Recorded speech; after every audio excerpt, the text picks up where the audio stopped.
Почали стріляти, потім зранку ми поїхали, стало інтересно. Там стояла техніка руська. Вирішили полазити по неї, там був ключ. Завели, поїхали. Потім приїхали по дядь Валіка, бо я на ньому не вмію їздити. Забрали дядь Валіка і приїхали в Рог. Просто приїхала, спитала в нього, чи він сяде за руль Урала. Він сказав, да, і ми поїхали по Урал. В оцих кущах був захований бензовоз. Це вже наша 72-га бригада виїжджала їм і там міняли колесо, бо йому було пробите переднє праве колесо. Загнали його сюди. Оце з його ще що пооставалося. Заглушки, ось, фонарики. Як приїхала сусідка, каже, є бензовоз, треба перегнати. І вирішили його загнати в кущі. Бо два вертольоти шукали, одного вкрали на Димирі, до його розстріляли. А цей всю війну вистояв у кущиках собі тихенько його. Там з горбачка з того крутого загнав, положив 2 дерева там чи 3 навіть. І він у кущах, його не видно ні зверху, ні знизу, ні откуда. Ой, перший день ми нічого не робили, бо не знали, чи знайдуть нас, чи не знайдуть. А на другий день вирішили, що солярку віддати на больницю. Бо світла не було, на больниці дизельний генератор. І тягали туди, у каністрах. Так, це в Ясногородці. Вони теж їздили, шукали соляру чи що-небудь. І я їм теж набирав в каністрі, передавав. На 5-етажки садили, бо був вже мороз, а там котельні, каналізації насосні. Їм давав, вони теж там пользувалися цією соляркою. Ну, потім, як прийшла українська армія, вони забрали, 72-га бригада забрала цього бензовоза собі. Українські війська на птічниках оставили С-300. А рашисти освіщали, як самоліти, їхні вертольоти летіли, вони освіщали, щоб не бомбили, вони хотіли його собі забрати. І ми з сусідами загнали його в ліс. С-300? Ну, хтось здав їм, і вони його зарвали в лісі прямо. 24 метри. Да. Взагалі, кожен день приходили із блокпоста.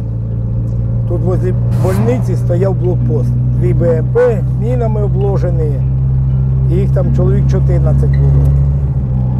Оце Ярослав, тут же ж одіяла, матраси, вони тут теж взломали. Як їх з літейки вигнали, оце тут вони базирувалися на проміні в міліції, наче передвинулися трохи. Робили, що хотіли. Гуманітарку я десь через неділю почав возити. Туди людей, назад продукти. А росіяни роздавали, так? Да? Росіяни що давали? Вермишель.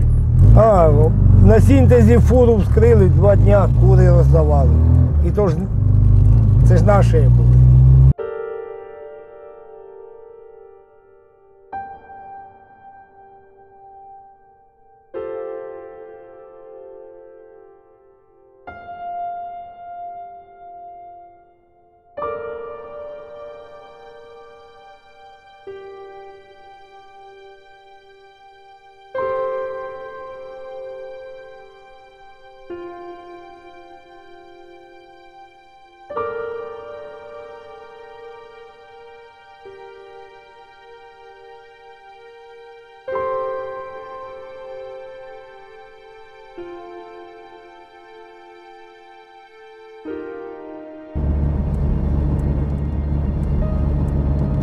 Ми не знали, що ми навіть тут.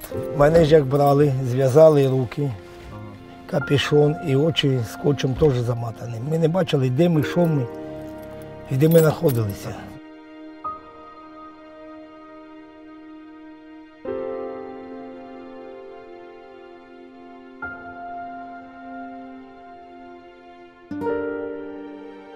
Я їх попитав, що случилось, чого мене забираєте.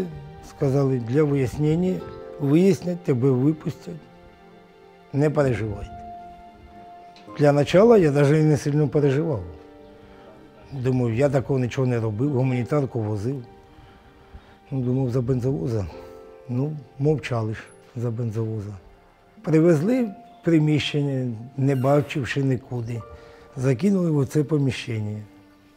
Завели, закрили двері, там темнота.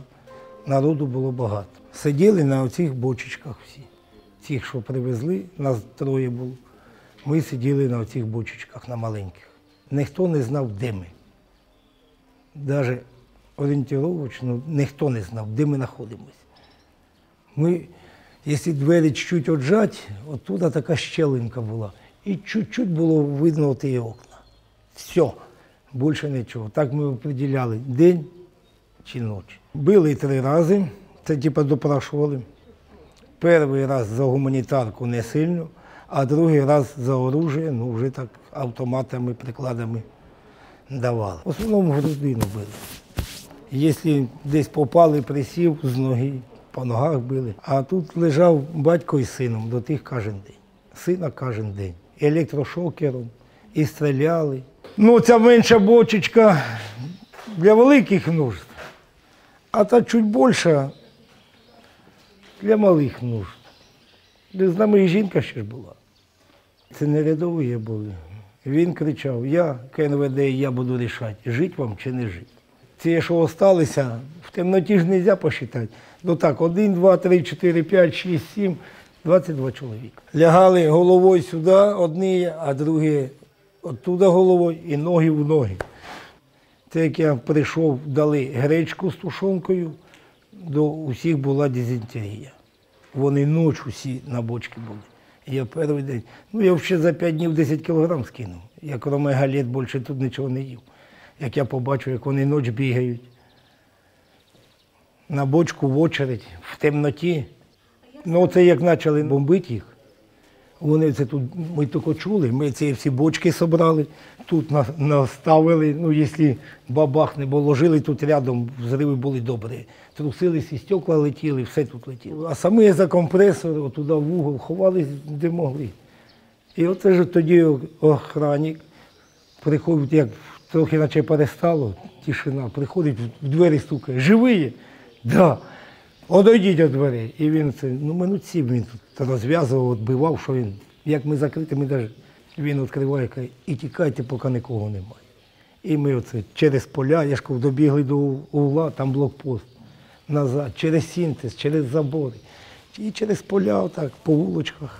І вони шукали людей, які випустили полонених? Ну, дело в том, что, в принципе, здесь, там кто был, ну, у них на шевроны были ВП, военная полиция.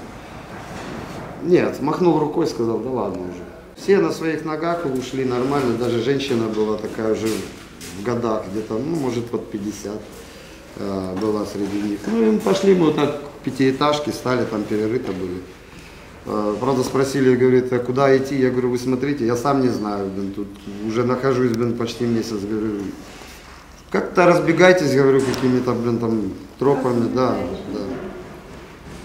Ну, не знаю, там все выбрались или нет, ну, некоторых, вон, знаю, приходили. После того, как тут склад их, там, боепитания, ну, на соседнем там предприятии взорвали, в принципе, им тут и делать-то нечего было, воевать-то нечем. Всю ночь что-то они там ремонтировали, получается, и где-то часов 7 утра, получается, выехали. І такий храбрий відкрив нас. І тоді я його питав, він каже: вони вернулись назад, за вами. Попитали, де пленника, я випустив. Ну, хай їм повезло. Всю дорогу, як тут знаходився, думав, як жінці скаже, що живі.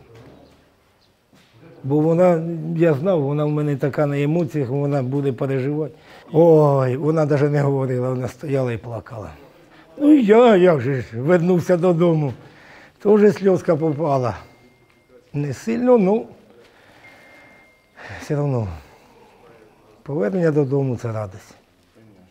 Да що живий.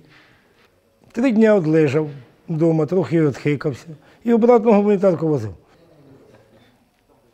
А що робити?